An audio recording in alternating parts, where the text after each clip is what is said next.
Welcome back to your nerdy show. I'm your host, Spoiler Master. In today's breakdown, we're diving deep into House of David Season 2, Episode 6. A tense and emotional chapter that pushes nearly every major character to a breaking point. Betrayal, revenge, power plays, and heartbreak. This episode has it all. So, let's get right into it, because things in Gibeah have never been more dangerous. David must die. Ainowam's desperate plan to destroy David. The episode opens with Queen Ahinoam making a fateful late-night walk through the palace. Her marriage to King Saul has been crumbling for weeks, and her influence over him has been fading fast. But what she sees this night pushes her over the edge. Saul, lying in bed with his new favorite concubine, Keziah. Ahinoam has suspected that Keziah's charms have been poisoning Saul's mind, but seeing it firsthand is the final blow. Instead of lashing out immediately, the queen decides to fight back with strategy. If she can't win Saul's love, she'll at least regain control by manipulating him through his pride. The next morning, she joins Saul and Abner at court and starts laying the groundwork. She reminds Saul how David has been growing in popularity, how the people adore him, how his bravery overshadows the king's, and how his recent refusal to marry Merab was nothing short of defiance.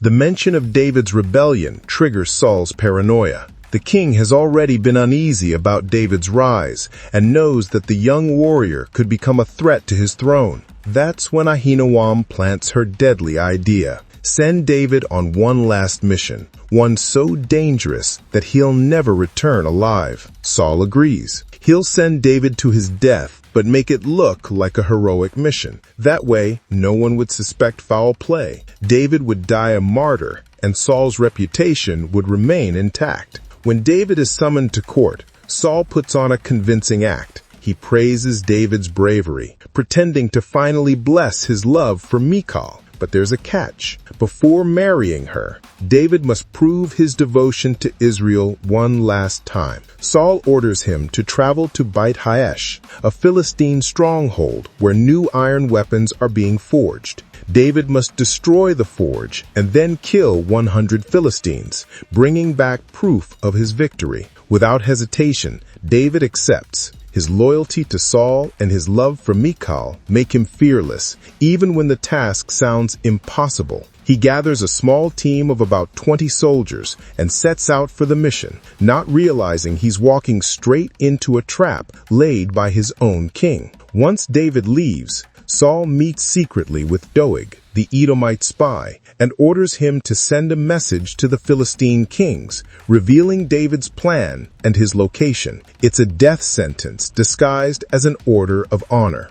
Mind your tongue, Mychal. Why must you always hurt the ones most loyal? Jonathan and Sarah's secret wedding. Meanwhile, Jonathan is living a very different story, one of love and redemption. After his trip to Endor, he goes to Sarah's village to see her again. The guilt over her brother's death has haunted him, but he's determined to make things right. Jonathan opens his heart, apologizing for his past mistakes and confessing his love. Sarah is touched, but conflicted. She tells him she doesn't want the life of a queen, bound by rules and royal duties. Then, Jonathan reveals a shocking truth. Samuel has already anointed David as the future king. That means Jonathan will never sit on the throne, and he's perfectly fine with that. He just wants to live honestly, fight for his people, and love Sarah. This honesty wins her over. Moved by his sincerity and humility, Sarah finally says yes. They marry right there in her village, far from the eyes of the royal court, with her grandfather blessing the union. When they return to Gibeah a few days later, Saul is surprisingly pleased, perhaps because Jonathan's marriage distracts from his growing tensions with David.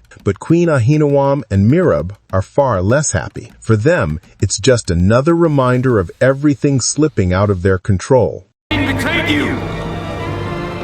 Why do you fight for him? Feast of tension and jealousy. The palace soon hosts a royal wedding feast for Jonathan and Sarah. The event is grand, but beneath the glittering surface, Tensions simmer everywhere. Merab, still heartbroken from David's rejection, feels utterly alone. Her younger siblings are finding love. Jonathan has Sarah, Mychal has David's heart, and even Eshbaal seems happy with his new wife, Dinah. Merab feels invisible, unloved, and forgotten. Earlier in the episode, she had confronted David, asking why he wouldn't choose her when all she wanted was to feel desired. His refusal wounded her pride deeply, and now, seeing everyone else paired off, that pain festers into jealousy and despair. At the feast, Merab tries to hide her bitterness, but when she sees Mychal smiling, she can't contain her anger. She lashes out in passive-aggressive comments before storming away, even contemplating taking her own life. It's only Dinah's gentle words that pull her back from the edge,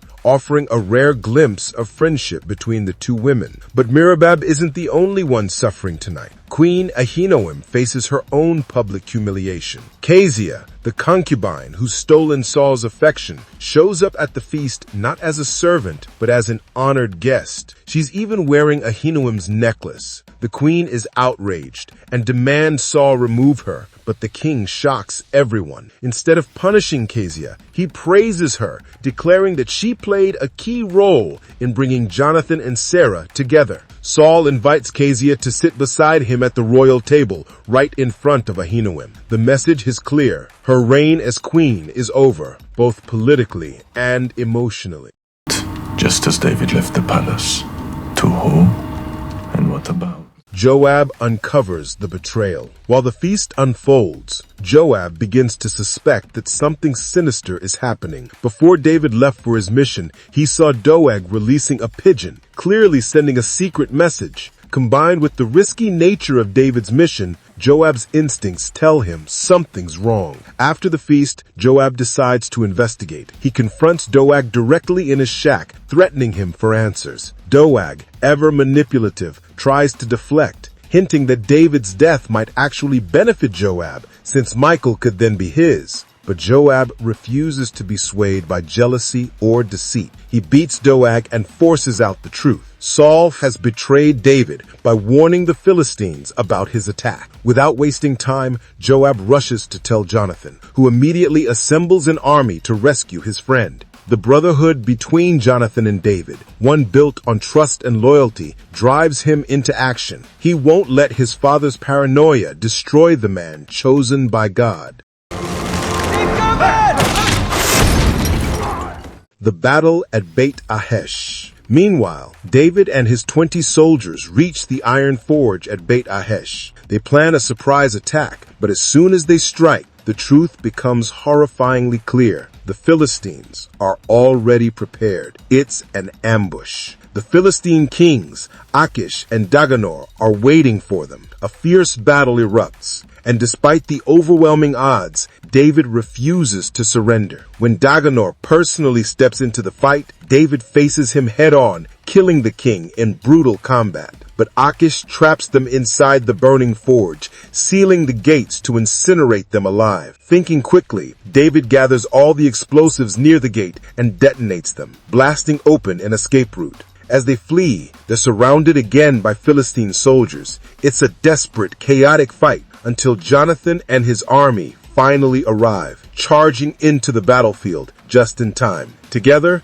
Jonathan and David lead their men to victory, defeating the Philistines and escaping death by inches. Achish and his lieutenant Azor manage to flee, but the Israelites have struck a major blow. When the dust settles, David stands victorious, alive, defiant, and forever changed. I was hand in marriage, and I expect your announcement tomorrow.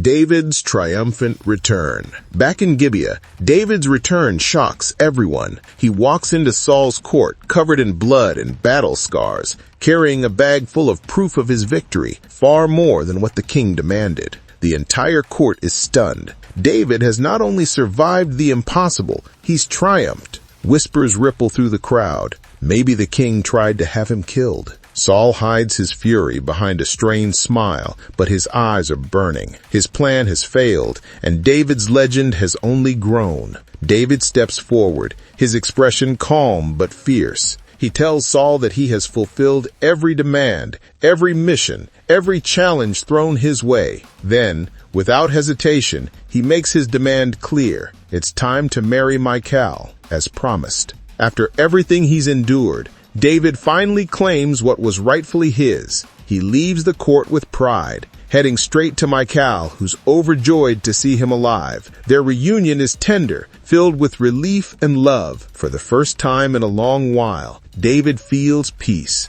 but he knows the storm isn't over. Ahinoam's downfall and exile. David's victory has ripple effects far beyond the battlefield. The people of Israel now worship him as a hero, and whispers begin to spread that King Saul sent him to die. The royal reputation is crumbling, and Saul needs someone to blame. That someone is Ainowam. The queen's plan to manipulate Saul has completely backfired. Instead of regaining control, she's lost everything. Saul, consumed by rage and paranoia, turns on her viciously. In a shocking and brutal scene, Saul drags Ainowam from her chambers, yelling that she's the cause of all his failures. He even tries to strike her, before finally ordering her banishment from Gibeah. Ishbal and Merab witness the whole thing. Ishbal, cold and vengeful, leans in close to whisper that he's glad, because once she had banished him too. It's poetic justice in his eyes. But Merab is devastated. She watches her mother being thrown out of the palace, tears in her eyes. Ainowam turns back one last time, telling her daughter to hold her head high no matter what comes next. It's a quiet, heartbreaking goodbye, one that might mark the end of Ainowam's presence in the royal story, but not her legacy. Every word is darkness! You are a weak and Our nerdy thoughts. House of David Season 2, Episode 6 might be the show's most emotional and explosive yet. Every storyline converges. The deceit of Saul, the bravery of David, the loyalty of Jonathan, and the downfall of Ainowam. David's survival cements his rise as not just a warrior, but as a divinely chosen leader. Saul's madness grows deeper, isolating him from everyone who once loved him. And with Ainowam gone, Kezia now stands at his side, a dangerous new queen in all but name. The stage is set for the final act of this biblical tragedy, where loyalty,